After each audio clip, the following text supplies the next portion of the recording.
ओम नमः सिद्धेभ्यः। ओम नमः सिद्धेभ्यः। ओम नमः सिद्धेभ्यः। नमः श्रीवर्धमानाय निर्धूतकलिलात्मने सालोकानां त्रिलोकानां यद्विद्यादर्पणायते यद्विद्यादर्पणायते।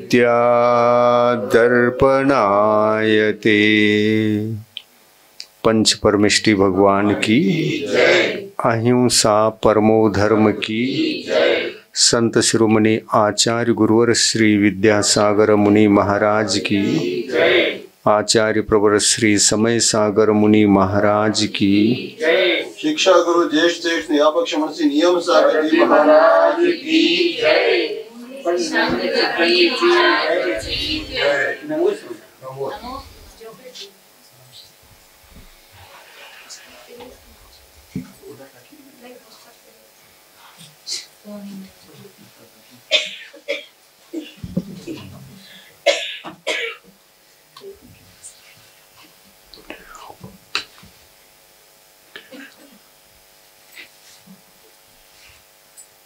चौबीस तीर्थंकर भगवंतों ने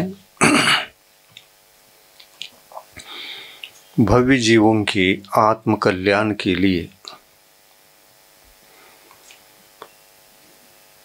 समूह शरण सभा में स्थित उनको विषय करके उनके प्रश्नों का निवारण किया।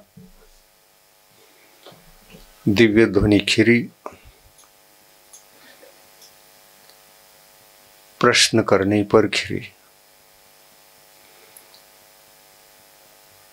3 बार नहीं 4 बार दिव्य ध्वनि खिरती है संधि कालों में, अर्थात रात्रि हम लोगों के लिए रात्रि है, परंतु समूह शरण में रात दिन का सवाल नहीं होता, क्योंकि वहां पर कल्प वृक्ष होने के कारण दिन जैसी ही रात भी जगमगाता रहती है। जैसे दिन में प्रकाश होता है, वैसे ही समूह शरण सभा में प्रकाश ही प्रकाश, सर्वत्र प्रकाश होता है। कर्म भूमि में कल्प वृक्ष नहीं होते, पर कर्म भूमि में भी कल्प वृक्षों को देखना चाहे तो तीर्थंकरों के सद्भाव से ही देख सकते हैं। तीर्थंकर भगवान का जब समूह शरण लगता है, देव अपने स्वर्ग के सारी संपत्ति से, जिस संपत्ति से समूह शरण की रचना हो जाती है, रचना होने के पश्चात इंद्र और कुबेर भी आश्चर्यचकित होता है। ये आश्चर्यचकित होने का कारण ये है, मैंने जो समूह शरण की रचना कराई और कुबेर ने जो किया, मेरे स्वर्ग में रहते रहते इस समूह शरण की संपत्ति में जैसी वहां थी अब यहाँ नहीं है, कुछ विशेषता और आ गई है। रचना होने के पश्चात उसमें जो विशेषता आ जाती है वो ये है कि अलग ही अनुभूति होती है उस समूह शरण को देखकर। कल्प वृक्षों में कुछ विशेषता पैदा होगी, स्वर्ण की सीढ़ियों में भी कुछ एक अद्भुत प्रशस्तता लगेगी। ये महिमा अरहंत भगवान के पुण्योदय से दिखाई देती है। सभी अनुभव करते हैं, मनुष्य भी अनुभव करते हैं, देवता भी अनुभव करते हैं। समूह शरण में आने के पश्चात समूह शरण जैसा वातावरण स्वर्ग में कहाँ मिल सकता है, जबकि वह समूह शरण की रचना देवों द्वारा हुई है, उन्हीं का है। लेकिन वैसा वातावरण जब यहाँ पर रचना हो जाती है, वहाँ उनके बड़े बड़े निवास स्थान, उनके महल, उनके चैत्यालय कहीं भी जाते हैं तो ये वैशिष्ट्य वहाँ नहीं होता, क्योंकि यहाँ तीर्थंकर प्रभु साक्षात विराजित हैं। केवल ज्ञान के धारी सर्वज्ञ देव के रूप में विराजित होकर भव्य जीवों का कल्याण कर रहे हैं। पूर्व भाव में जो भावना भाई थी, सुखी रहे सब जीव जगत के, कोई कभी न घबरावे, वैर पाप अभिमान छोड़ जग, नित्य नहीं मंगल गावे। सभी जीव सुखी हो, सब जीवों को सुख मिले।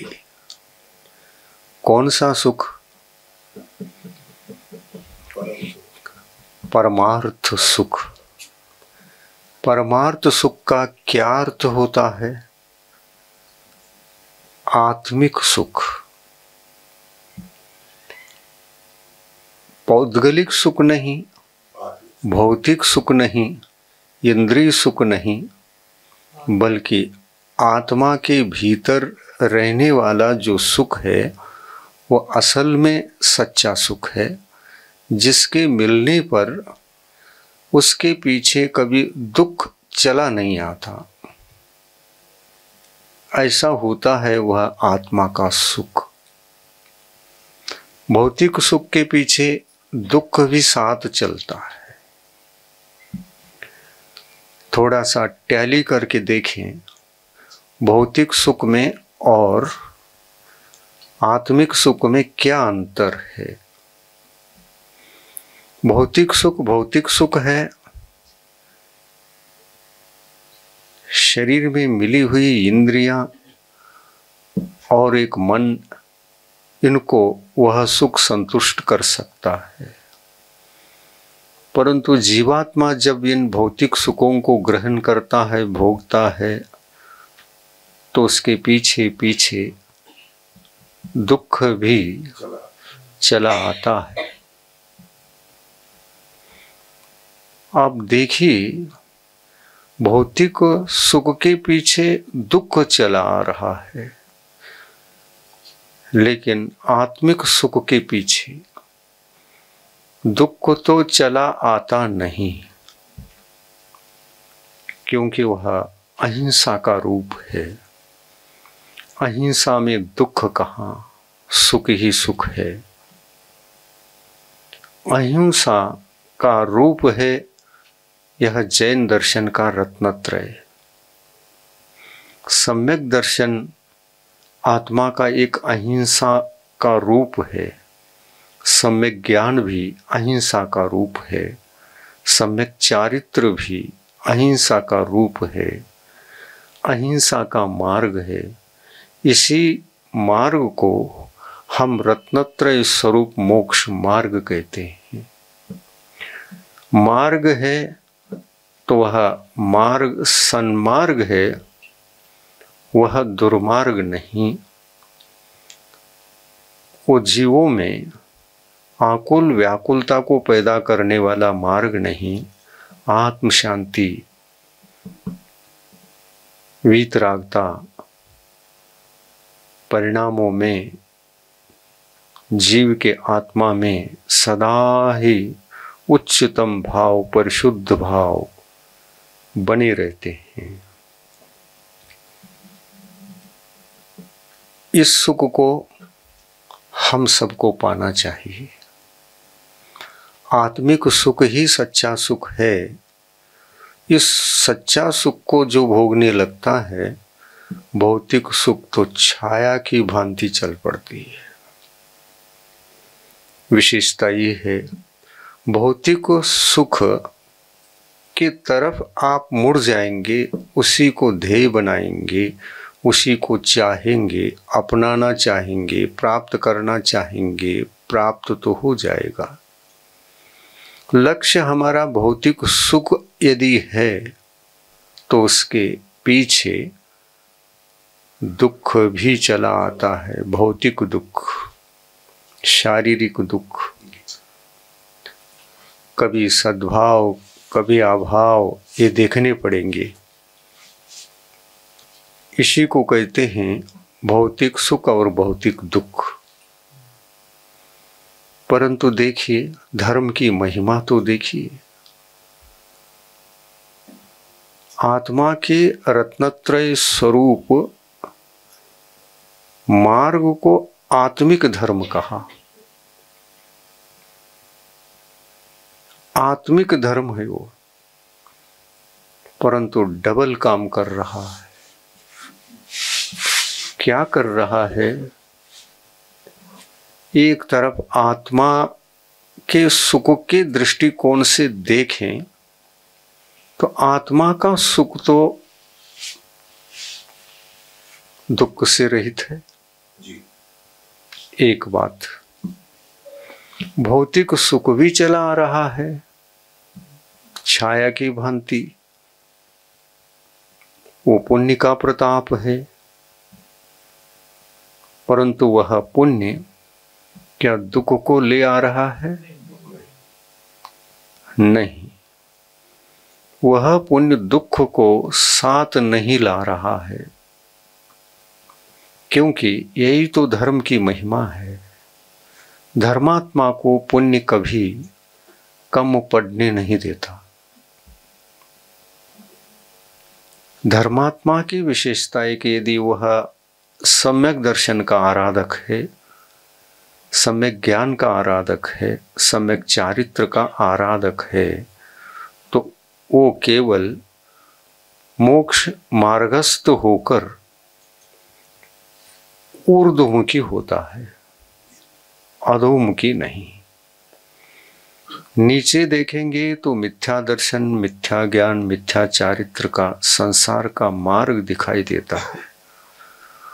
ऊपर दृष्टिपात करके देखोगे तो धर्म के दृष्टिकोण से देखने पर सम्यक दर्शन, ज्ञान, चारित्र का मोक्ष मार्ग दिखाई देता है।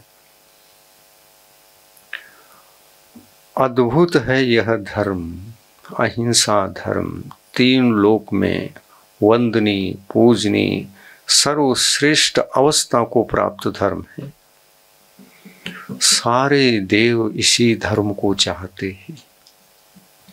सारे नारकी जीवों से भी पूछो, सारे त्रियंचों से पूछो, सारे भोग भूमि के मनुष्य को, भोग भूमि के मनुष्य, आर्यखंड के मनुष्य, सबको पूछो, आत्मिक सुख शाश्वत सुख है, वह आपको इष्ट है या भौतिक सुख इष्ट है? सभी यही कहते हैं, जिस सुख के पीछे दुख नहीं आ रहा हो वह श्रेष्ठ है, तो हमको क्यों नहीं चाहिए? सबको चाहिए। तो ऐसे चाह रखने वाले भव्य जीवात्माओं को इस चाह की पूर्ति होना भी दुर्लभ है। पंचम काल में बहुत दुर्लभ है।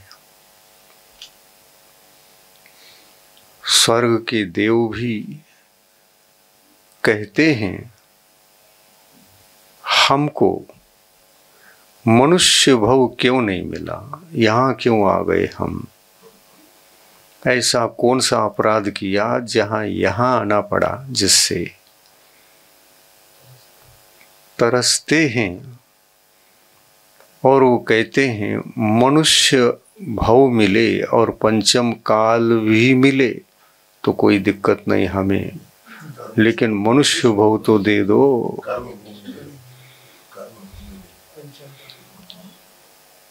इतने तरसते हैं, देव तरसते हैं।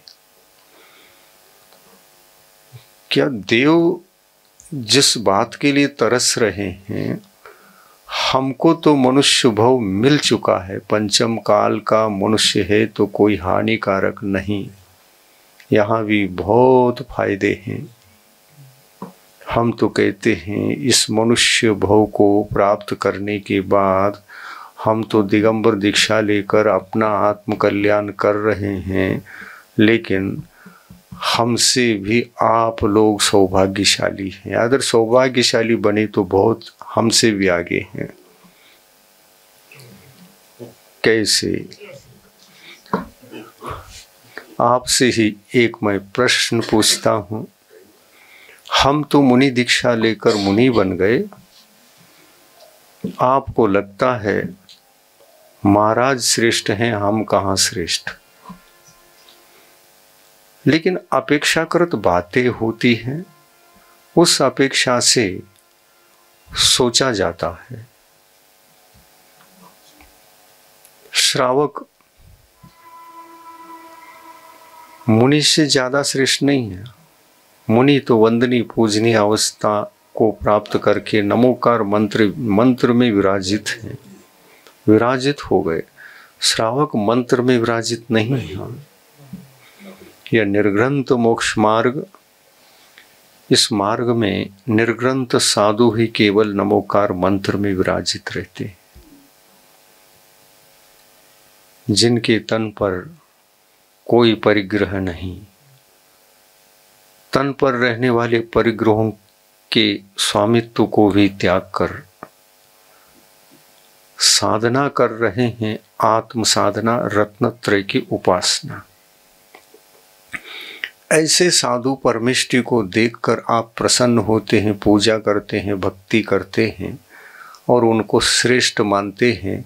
किंतु जो ऐसी अवस्था को प्राप्त किया है, नमोकार मंत्र में विराजित हैं, ऐसे साधु की दृष्टि जब नीचे जाती है तो श्रावक वर्ग दिखाई देता है, श्राविकाओं का वर्ग दिखाई देता है। श्रावक ने मुनि महाराज से प्रश्न किया, महाराज इस संसार से श्रावक प्रथम मोक्ष प्राप्त करता है क्या मुनि महाराज? करता भी कर सकता है, करता है। हाँ, करता नहीं है। किसको प्रथम मोक्ष प्राप्त होता है? एक श्रावक है, सम्यक दृष्टि है। श्रावक का मतलब श्रद्धावान, विवेकवान, क्रियावान, इसमें रत्नत्रय आ गया। श्रद्धावान श्रद्धा सम्यक्त्व का प्रतीक, विवेकवान सम्यक ज्ञान का प्रतीक, क्रियावान सम्यक चारित्र का प्रतीक। ऐसे श्रावक जो सम्यक दृष्टि हैं, विवेकी हैं, साथ साथ क्रियावान हैं तो हैं। किस प्रकार के क्रियावान हैं? तो कहते हैं वो सम्यक दर्शन को धारण करके अहिंसा के पक्ष को स्वीकार किया है।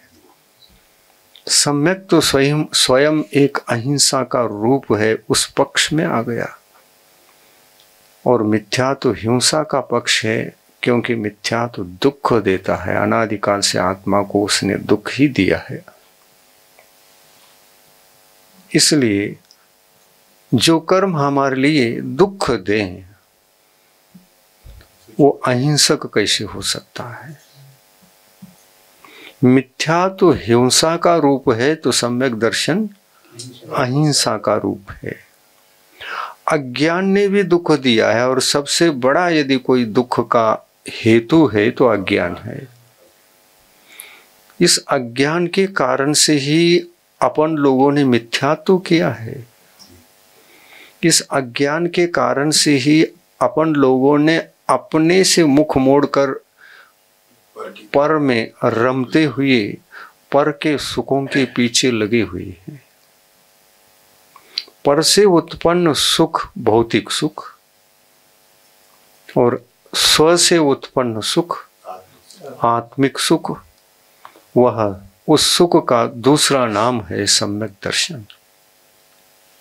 उस सुख का दूसरा नाम है सम्यक ज्ञान। उसी सुख का दूसरा नाम है सम्यक चारित्र। क्या यह अपने जीवन में आवश्यक नहीं? यदि अपने विचारों में आवश्यक है, यह बात उत्पन्न भी हो गई, आप प्रयास भी करने लगे, मुझे सम्यक्त्व प्राप्त करना है, सम्यक्त्व को निर्दोष पालन करके आत्मा का कल्याण करना है। आत्मा का कल्याण भी क्या है ये पूछो तो आत्मा का कल्याण सुख है। सम्यक दर्शन जीवन में आते ही, अवतरित होते ही हमारा कल्याण होने लगता है कि अकल्याण होता है, कल्याण होने लगता है। इसलिए सुख कहो, आत्मा का कल्याण कहो, अहिंसा कहो, क्या अर्थ में फर्क पड़ा? कुछ भी नहीं, एकार्थवाची। आत्मा का कल्याण करो, आत्मा का कल्याण करो का मतलब ये है सम्यक दर्शन ज्ञान चारित्र को धारण करो। आत्मा का कल्याण करो का मतलब आत्मा को अहित से बाहर निकालकर हित पथ पर लगाओ। इसी का नाम कल्याण है। जहाँ कल्याण है वहाँ सुख ही सुख है, और जहाँ कल्याण नहीं है वहाँ दुख ही दुख है, क्योंकि संसार मार्ग को पुष्ट बनाने वाले मिथ्या दर्शन, मिथ्या ज्ञान, मिथ्या चारित्र ये सदा अपने साथ रहते हैं। ये नहीं रहेंगे तो वो रहेंगे, वो नहीं रहेंगे तो ये रहेगा। दो में से एक होना ही होना है। दोनों से रहित कभी हम हो ही नहीं सकते, क्योंकि जो आत्म कल्याण के पथ पर उत्पन्न होने वाला जो रत्नत्रय धर्म है वह आत्मा का स्वभाव है, वो हमारा स्वभाव है, नैसर्गिक स्वभाव है। हम विभाव में चले गए थे, अपने स्वभाव को तिरोहित करके विभाव में चले गए थे। कब से गए थे ये पूछोगे तो गए ही नहीं थे, हम विभाव में ही थे, गए नहीं थे। पहले कभी हम आत्म कल्याण के पथ पर थे और उसको त्याग कर विभाव पथ पर चले गए? ऐसा कुछ नहीं था, हम विभाव रूप ही थे। कैसे? कैसे तो ऐसे, जैसे सोना खदान में होता है, उसमें मलिनता है, 100 टन सोना नहीं है, वो होता है। हाँ, कभी अच्छा सोना था और घुस गया, ऐसा है? पत्थरों में, मिट्टी में घुसकर अपने स्वभाव को खो गया है, ऐसा है? नहीं, खदान का सोना तो अनादि है, खदान में ही है, परंतु वह सोना मूल्यवान होकर अधिक मूल्य में बिकता हो, उसके लिए खदान से बाहर आना पड़ेगा। उसको खदान से बाहर आना पड़ेगा। जब वो खदान से बाहर आता है तो हम उसके पीछे दौड़ते हैं। खदान में रहता है तो रहता है, उधर नहीं देखते हम। देखता वो है जो प्रक्रिया से उसको शुद्ध बनाना जानता हो, वो फिर वह मेहनती आदमी होता है, खदान में जाओ और सोने को निकाल के ले आओ और बेचो ओरिजिनल सोना। ऐसा जीवात्मा अनादिकाल से मिथ्या दर्शन ज्ञान चारित्र से युक्त था, किंतु सम्यक दर्शन ज्ञान चारित्र से बाद में सहित हुआ। बाद में सहित हुआ जब उसकी दृष्टि अपनी ओर गई, भीतर की ओर गई।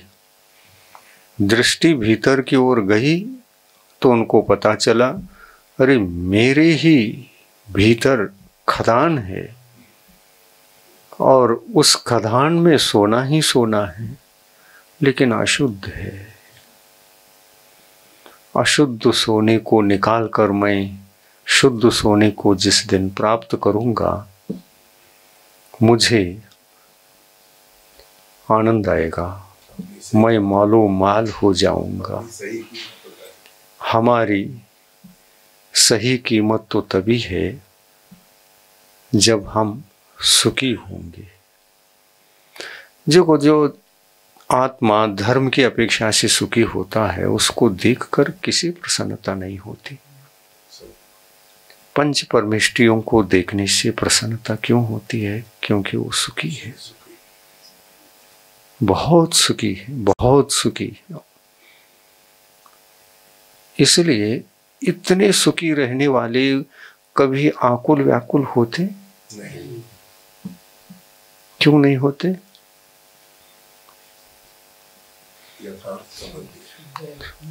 जिसके पास सोना है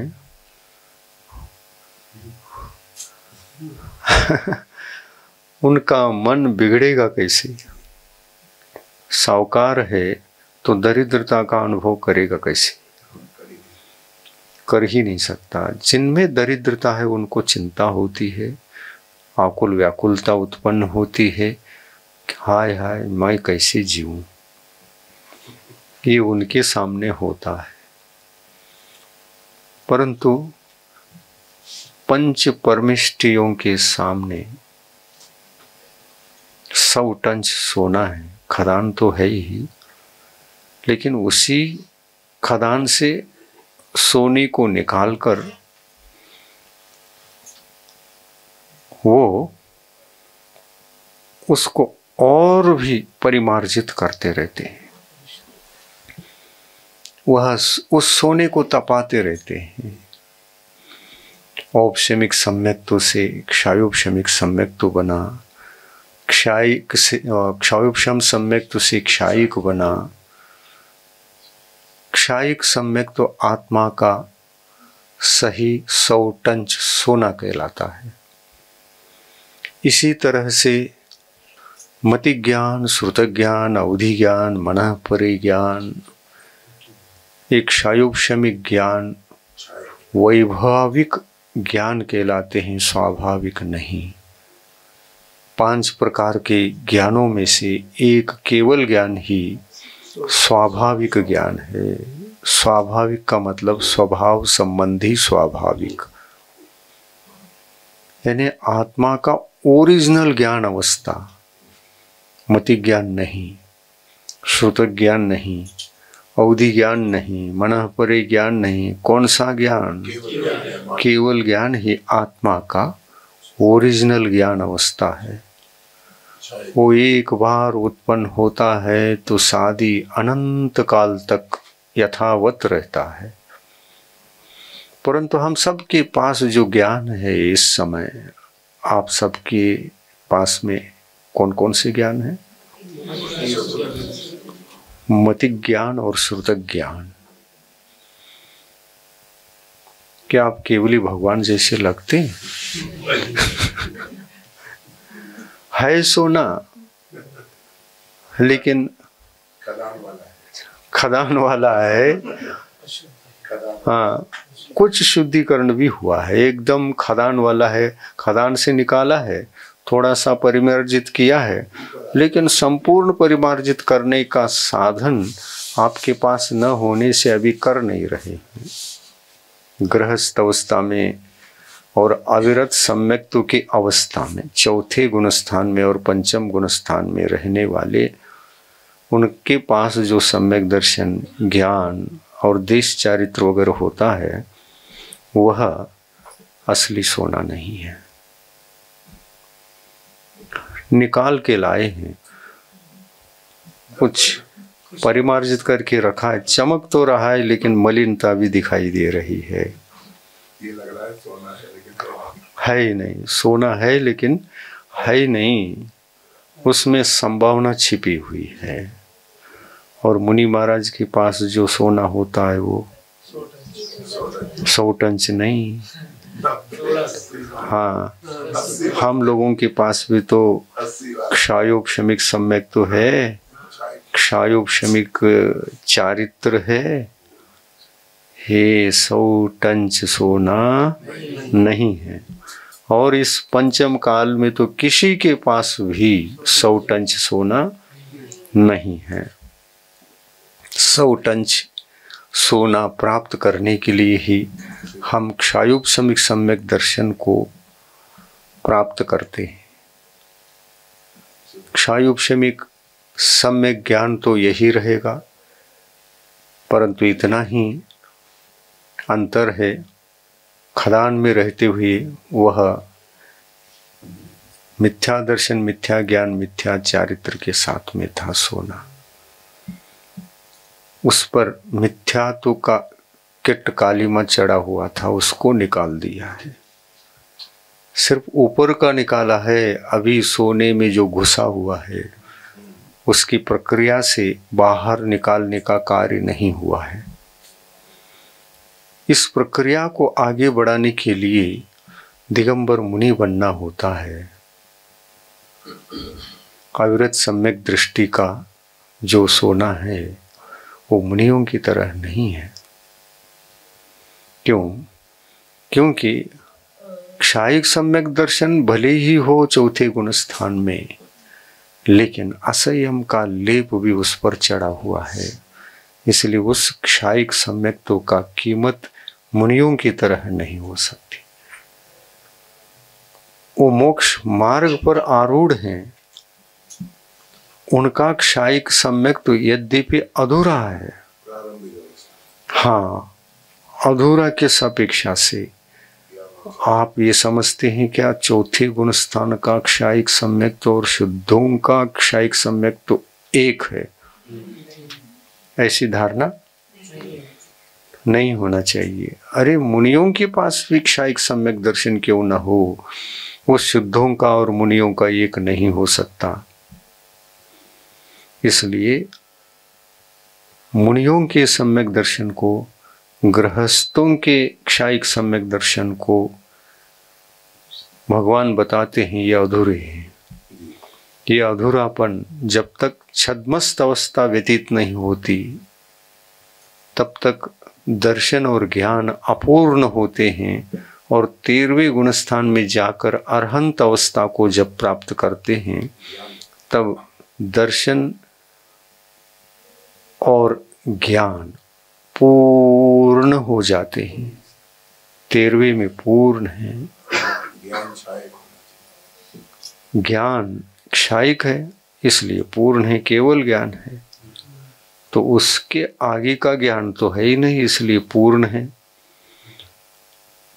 अब अरहंत अवस्था में जो सम्यक तो होता है वो भी क्षायिक है, ज्ञान क्षायिक है, सम्यक तो क्षायिक है, लेकिन चारित्र क्षायिक नाम धारण करके भी अपूर्ण है। क्योंकि चारित्र का अर्थ होता है अपने आत्म स्वभाव में विचरण करना। ब्रह्म यानी आत्मा, आत्म स्वभाव में विचरण करना पूरी तरह से अभी वो हो नहीं रहा है। हाँ, आत्मा अपने आत्मा में विचरण करता था मुनि अवस्था में, मोहिनी कर्म को धारण करके। मोहिनी कर्म दो प्रकार का है।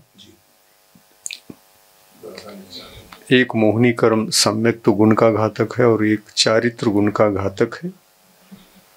और मोक्ष मार्ग में ये दो ही काम में आते हैं, सम्यक और चारित्र। और इनको उत्पन्न करने वाला, इनको जन्म देने वाला दोनों को वो कौन है? ज्ञान है।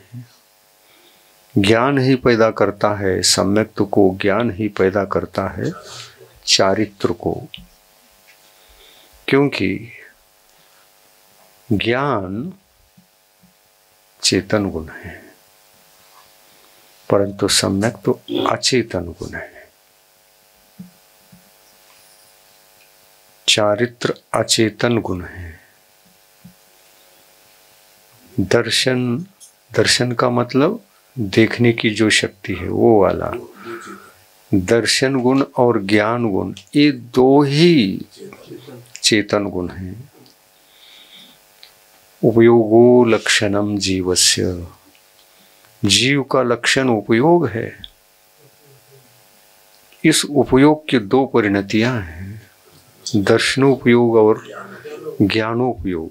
दर्शनोपयोग का मतलब देखने की शक्ति आत्मा की, ज्ञानोपयोग का तात्पर्य जानने की शक्ति आत्मा की। देखना जानना, देखना जानना, ये दोनों कार्य किस जीव में नहीं है? शब्दों में भी है, संसारी समस्त प्राणियों में है। देखना जानना, देखना जानना, जो देखता है और जानता है उसी का नाम जीव है। जो उपयोग के द्वारा प्राणों को धारण करके, प्राण कौन से? 10 प्राण, इंद्रिय प्राण, मनोबल, वचन बल, काय बल, आयु, श्वासोच्छ्वास, इनको प्राण कहा है। 10 प्रकार के प्राणों को धारण करना और जीना, ये सांसारिक जीवन है। ये प्राण 10 संसार से संबंधित प्राण हैं। जब तक ये प्राण रहेंगे तब तक जीव को संसारी कहा है। और इन प्राणों के न रहने पर जो प्राण रहते हैं उस जीव को मुक्त आत्मा कहते हैं, चेतन आत्मा। तो वो कौन से प्राण? चेतन गुण ही आत्मा के प्राण हैं। ज्ञान और दर्शन निश्चय से, ज्ञान निश्चय प्राण है। निश्चय से ज्ञान निश्चय प्राण है। और व्यवहार से शरीर मिला हो तो 10, नहीं मिला हो तो एक भी नहीं। तो शरीर के कारण से हम संसारी हैं, तो व्यवहार प्राण कहा है। शरीर में रहने वाले 5 इंद्रिय, मनोबल, वचन बल, काय बल, श्वासोश्वास, आयु, इसको क्या कहा है? 10 प्राण। देखिए आप, ये सिद्धांत के कुछ विषय, बेसिक विषय ऐसे हैं इनको भी हम लोगों को समझना अत्यंत अनिवार्य है।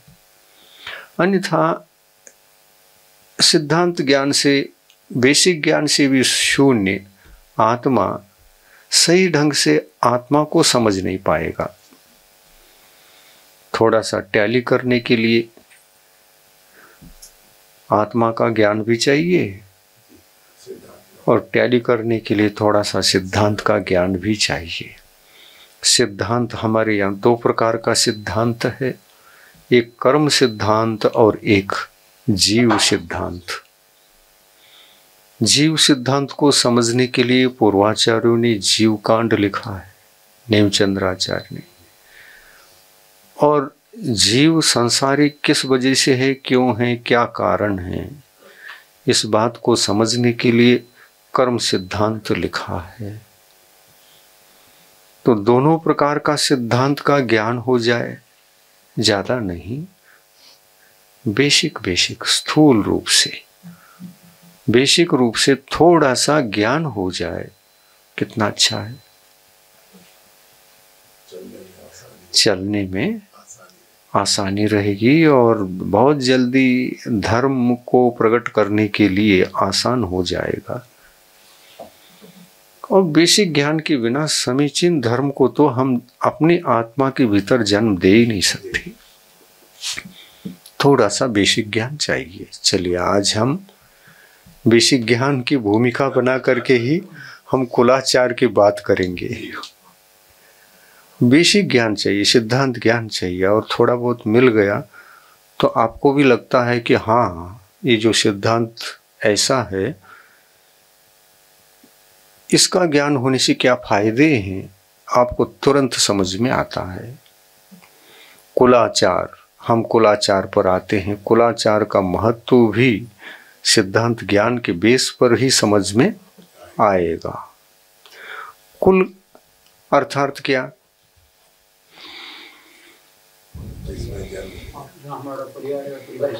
हाँ, कुल अर्थात पिता की वंश परंपरा, यानी पिता के भी कोई पिता थे, पिता के फिर पिता थे, उनके भी पिता थे, वंश परंपरा इसको कहते हैं। कुल यानी पिता से संबंधित वंश परंपरा, जाति यानी माता से संबंधित वंश परंपरा। ये पवित्र भी होता है, अपवित्र भी होता है। उच्च कुल, नीच कुल, उच्च जाति, नीच जाति शब्द सुनते हैं कि नहीं? उच्च कुल का मतलब पिता बहुत उच्च थे, श्रेष्ठ थे। उच्च यानी श्रेष्ठ, हाँ, जिनकी परंपरा श्रेष्ठ। तो पिता की वंश परंपरा में श्रेष्ठ ही श्रेष्ठ रहे होंगे ना। अश्रेष्ठ नहीं थे तो नहीं थे, कोई बीच बीच में अश्रेष्ठ ही रहे होंगे। लेकिन इसलिए कुल दो प्रकार का हो गया, उच्च कुल और नीच कुल। कि उच्चता और नीचता कैसे आती है, किस वजह से, किस हेतु से, किस कारण से हम अपने कुल को उच्च कहते हैं और नीच भी कहते हैं। संस्कार किसके हो, किसके? उसी का तो नाम बस पूछ रहा हूं मैं। धर्म के, ये कहो। देखिए, हमारी वंश परंपरा अगर उच्च है, धर्म से है क्या अधर्म से है? पाप से है क्या पुण्य से? धर्म से है। पुण्य तो सबके पास होता है, उससे उच्च नीचता नहीं होती, परंतु धर्म के कारण से वंश परंपरा उच्च कहलाती है और अधर्म की परंपरा से नीच कहलाती है। तो धर्म क्या है? रत्नत्रय। ध्यान रखो, रत्नत्रय ही धर्म है।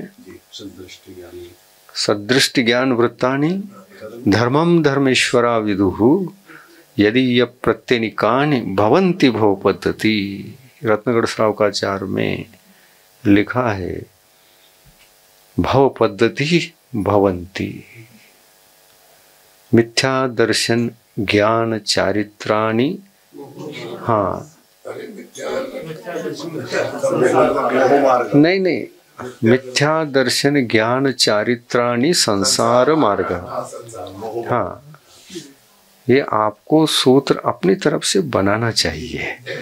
उमा स्वामी आचार्य देव ने धर्म का सूत्र दिया है, तो अब तद विरुद्ध करेंगे तो अधर्म का सूत्र बन जाएगा संस्कृत भाषा में। सम्यक दर्शन ज्ञान चारित्राणि मोक्ष मार्ग, ये मोक्ष का मार्ग है, आत्म कल्याण का मार्ग है। मिथ्या दर्शन, मिथ्या ज्ञान, मिथ्या चारित्राणि संसार मार्ग है। इससे क्या बनेगा?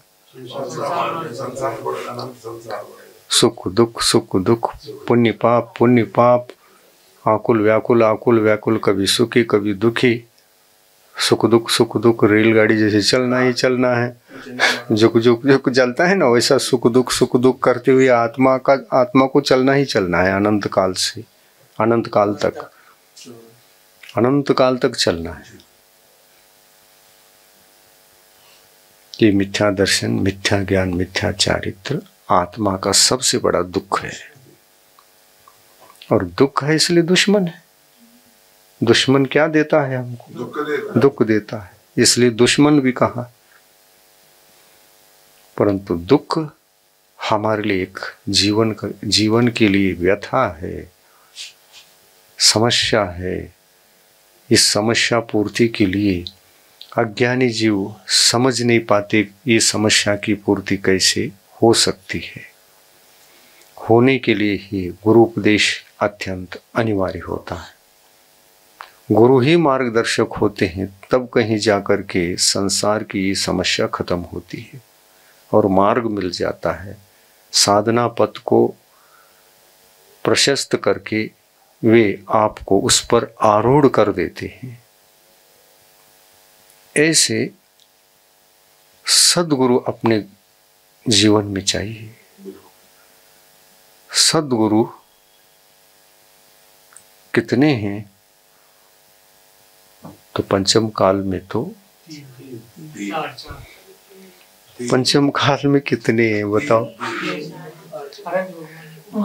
आचार्य और साधु परमेष्ठी। उपाध्याय कहाँ है? उपाध्याय हैं? उपाध्याय कौन? 25 मूल गुण द्वादशांग के श्रुत ज्ञाता को उपाध्याय कहा है। हाँ, वो नहीं है ना। ज्ञानावरणी कर्म का क्षयोपशम यद्यपि पंचम काल में भी रहा, लेकिन जैसा जैसा काल व्यतीत हुआ एक क्षयोपशम में भी फर्क पड़ गया, कम हो गया। अवसर्पणी काल है ना ये, तो हर क्षेत्र में सभी कम ही होना है, हर चीज कम होना है, ज्यादा नहीं होना। 5 ही श्रुत केवली हुई। इसके पश्चात श्रुत केवली परंपरा ही विच्छेद को प्राप्त हुआ और फिर अंगांश ज्ञान के धारी रहे।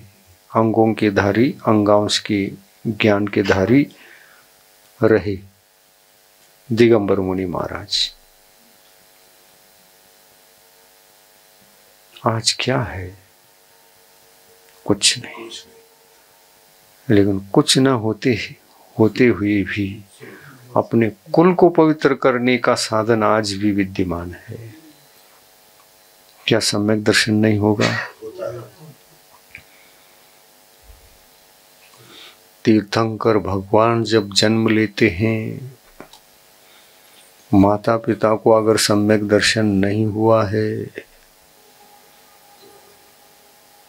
सम्यक्तों का लाभ नहीं हुआ है, तो उस कुल में और उस जाति में जन्म लेने के लिए वो आत्मा आने वाला नहीं है।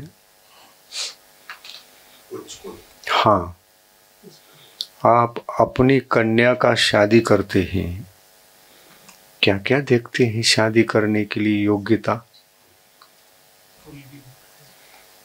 जहाँ कन्या को भेजना है, देना है, क्या देखते हो? देखते हैं, कुल खानदान। हाँ, कुल खानदान देखते हैं, खान पान, साहूकारीपन, यही देखते होंगे। धन दौलत अच्छी तरह से है या नहीं, कोई हमारी कन्या को समस्या तो नहीं होगी इस घर में आने के बाद। उस परिवार में अच्छे संस्कार।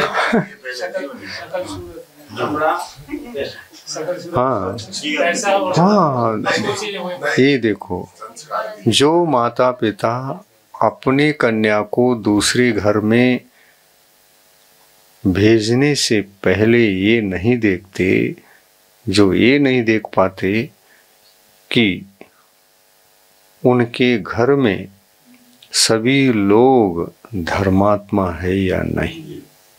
वो अज्ञानी है, वो माता पिता अज्ञानी है, अपनी कन्या को नीच कुल में भेज रहे हैं। है बिल्कुल भेज रहे हैं। नीच कुल पसंद है, लेकिन चमड़ी दमड़ी और वो ये सब हो गया तो हो गया आपका।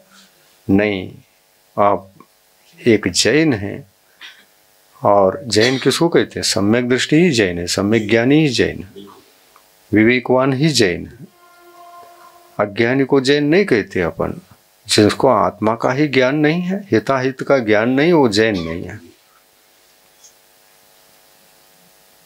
और हिताहित का ज्ञान तीर्थंकर भगवंतों ने जो दिया है हमारी वंश परंपरा में, सर्वप्रथम तो वो है। उन्होंने ही आत्मा का मार्ग बताया, हमको अज्ञान अवस्था से बाहर लाए, तो वंश परंपरा में मूल पहले नंबर में वही है। और इसके पश्चात फिर गुरु परंपरा चली। उनके काल में भी श्रावक श्राविकाएं थी, समूह शरण में जाती थी, उपदेश सुनती थी। आत्म कल्याण के कारणीभूत जो सम्यक दर्शन ज्ञान रत्नत्रय उसको धारण करती थी, वो उच्च कुलीन हो जाती थी। सम्यक तो प्राप्त होने पर ही कोई कुल उच्च कुलीन होता है, और उसके साथ तो सम्यक ज्ञान रहता है। इसलिए विवेकपूर्ण ज्ञान तो माता पिता को सम्यक्त्व के पश्चात होता ही है। समझो, इसकी चर्चा करो। अपनी कन्या को देने से पहले इसकी चर्चा किया करो कि वो उच्च कुलीन है कि नीच कुलीन है, ऐसा मत पूछना। हाँ, सभी लोग घर के धर्मात्मा है या नहीं, इतना ही पूछो। यदि धर्मात्मा निकले तो घर में तो वैसे ही शांति रहेगी, संशय करने की जरूरत ही नहीं है। शांति सुख पैसे में नहीं है, भौतिक सुख साधनों में नहीं है। धर्म अगर है, ये भौतिक सुख साधन तो लक्ष्मी की गति धर्मात्माओं के पीछे रहती है, छाया बन के रहती है। वो पहला क्या देखो, भौतिक सुविधाएं मत देखो, धर्मात्मा है या नहीं। धर्मात्मा है या नहीं इतना देखा, और धर्मात्मा निकले, धन संपत्ति देखो ही नहीं, वो तो छाया की भांति उनके घर में रहेगा ही रहेगा। ये विश्वास है क्या? नहीं। और यही विश्वास नहीं है तो आप मिथ्या दृष्टि हैं।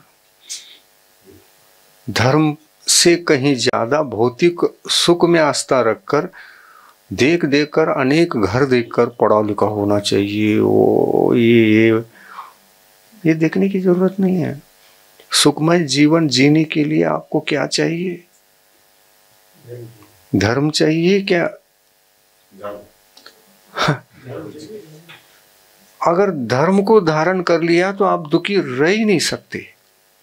इसलिए कहा कि क्या देखो? धर्म देखो, धर्मात्मा है या नहीं। रोज मंदिर जाते हैं, स्वाध्याय करते हैं, अहिंसा के प्रति सावधान हैं, कौन कितना हिंसा से दूर है, कौन कितना परिग्रह से डर रहा है, ये देखना चाहिए। आप क्या देखते हैं? किसके पास ज्यादा पैसा है? छोटे भाई के साथ बड़े भाई, वो क्या सर्विस करता है, ये क्या करता है, देखने की जरूरत नहीं है। ये पैसा तो आ जाता है, चला भी जाता है। तो ये लोग कहते हैं ना, कार्य कारण व्यवस्था। आचार्य ने पहले अर्थ पुरुषार्थ रखा, फिर काम पुरुषार्थ, तो जैसा उसका अर्थ पुरुषार्थ वैसा उसका काम पुरुषार्थ, सीधे ही कहते हैं। नहीं नहीं, वो गलत सोच है, उन दोनों के साथ धर्म पुरुषार्थ का कोई नहीं। गलत सोच। देखिए, पुरुषार्थ की दृष्टिकोण से देखते हो तो देखो, हम उसकी भी बात करते हैं। धर्म पुरुषार्थ प्रथम रखा है, फिर अर्थ पुरुषार्थ रखा है, फिर काम पुरुषार्थ, फिर काम पुरुषार्थ रखा है, और फिर मोक्ष पुरुषार्थ रखा है। सीक्वेंस ही बिल्कुल करेक्ट है और भगवंतों के मुखारविंद से निकला हुआ है ये। धर्म पुरुषार्थ मतलब सम्यक दृष्टि है या नहीं, ज्ञानी है या नहीं, चारित्रवान है क्या नहीं। तो चारित्रवान कौन? जिनके पास परिग्रह सीमित है, वो चारित्रवान।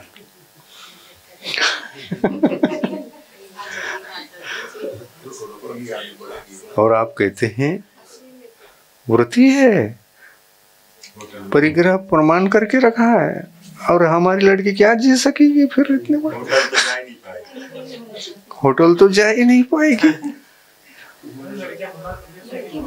हमारी लड़की होटल में जाना चाहिए, होटल में देकर टिप टॉप टेबल पर बैठकर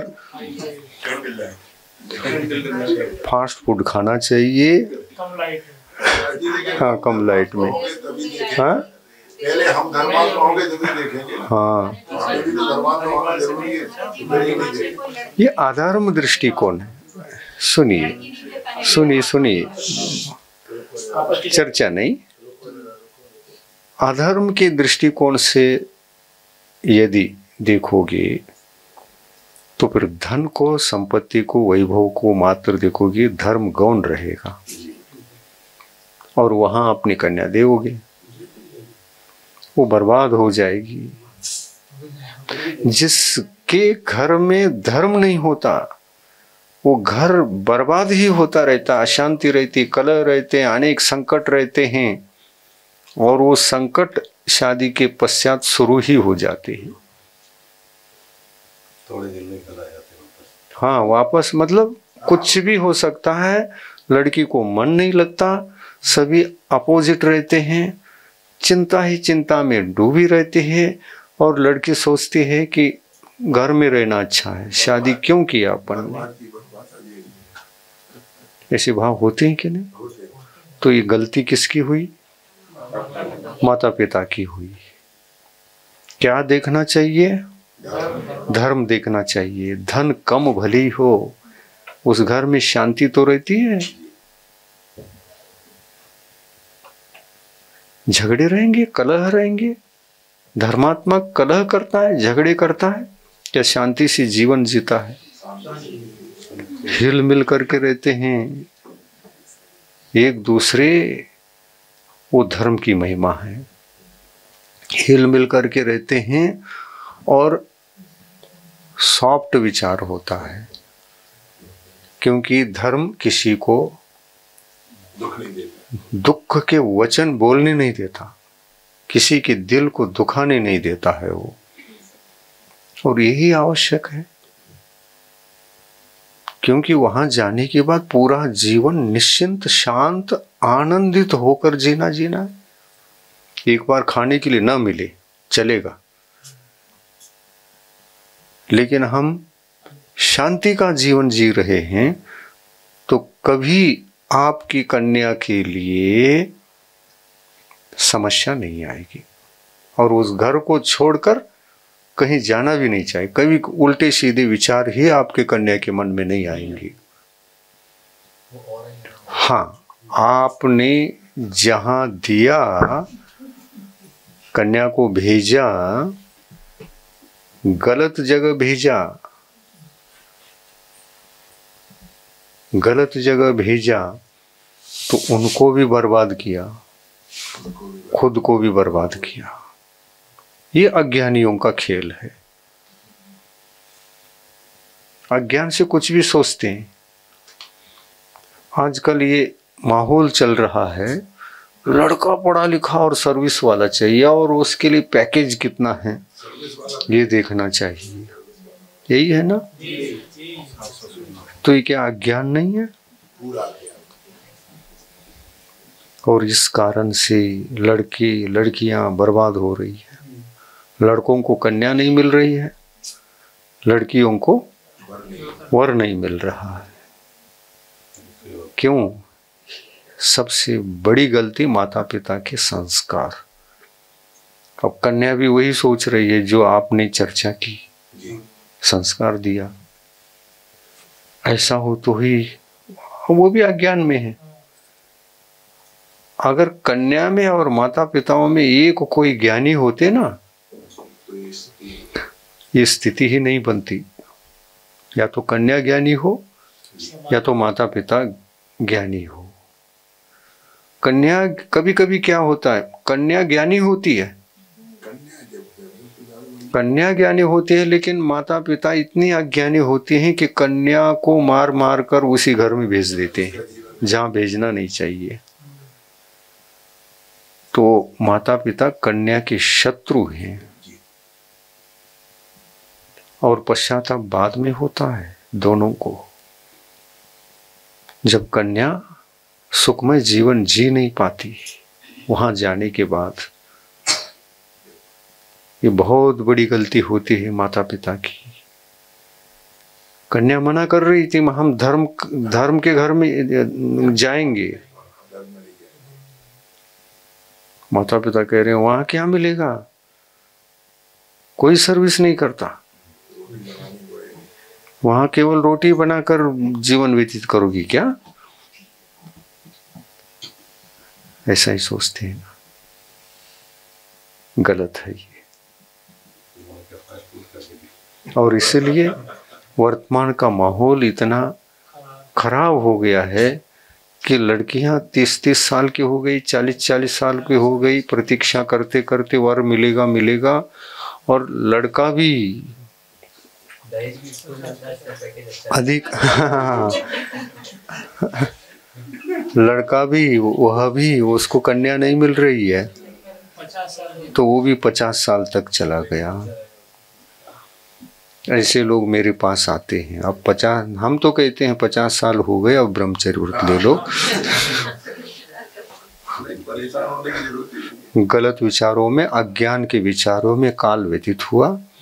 अब समय आया है, अब धर्म के पास आओ, धर्मात्मा बनो, शांति ही शांति है यहाँ। क्या जरूरी है शादी करना, लेकिन शादी करना पड़ता है। किसको? एक ज्ञानी हो, ज्ञानी को भी, और अज्ञानी हो, अज्ञानी को भी करना पड़ता है, क्योंकि पुरुषार्थ 4 हैं।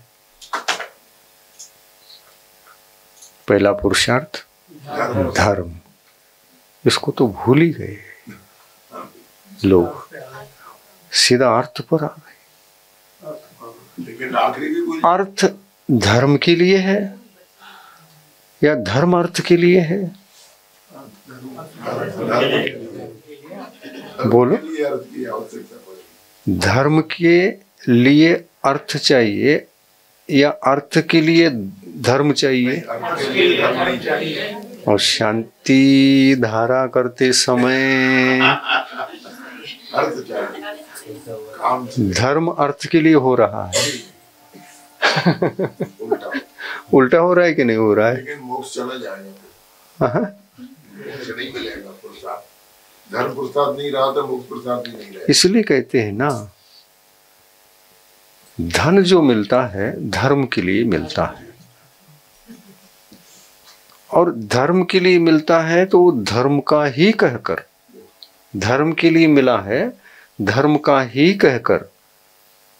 अब धार्मिक जीवन जीने के लिए धन जितना आवश्यक है, उस आवश्यक धन में काल को व्यतीत करने वाला सदा संतोषी रहता है, सुखी रहता है, और उसका जीवन अहिंसा पूर्वक निकलता है। राग द्वेष नहीं होते, आकुल व्याकुल परिणाम नहीं है, आध्यात्मिक विचारधारा से जीता रहता है, ऐसा रहता है। समय व्यतीत हुआ है, कुलाचार की भूमिका बन गई है। कुलाचार हमारा क्या है, कौन सा है, कहाँ से आया, और उस कुलाचार के लक्षण के अनुसार हमारे पंचम काल में आज हमारा जीवन, हमारा परिवार, हमारे संस्कार उस कुलाचार के अनुसार है या नहीं, ये बिल्कुल विचारणीय बातें हैं। इस कुलाचार के संबंध में हम कल भी विषय आगे बढ़ाएंगे। प्रभु देव तुम्हारे पवित्र मुख से निसृत जो शीतल वाणी, जग जन मन के मल को धोती, अतः कहाती जिन वाणी। जयवंतो माँ जग में तब तक जब तक सूरज चांद रहे, शीश नवाते कर्म हरो माँ, अब तक हम विषयांध रहे, अब हम ना विषयांध रहे। जिनवानी माता की जय।